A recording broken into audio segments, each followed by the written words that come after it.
Hello everyone, तपाईहरु कस्तो हुनुहुन्छ? सन्चै हुनुहुन्छ होला। म सानो ट्रिक्स सेयर गर्नु मन लाग्यो तपाईहरुसँग। यो सानो स्यान्डविच हो, रोल।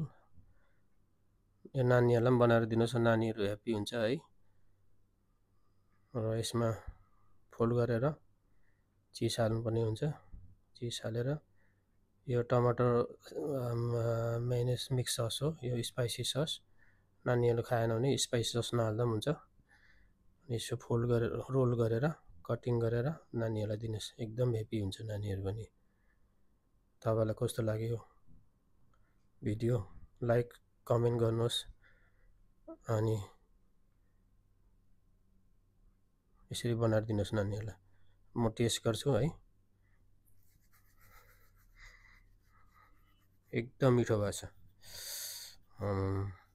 स्पाइसी, यम्मी, चिजी। मलाई त्यस्तो मन पर्छ। तपाईलाई कस्तो लाग्छ?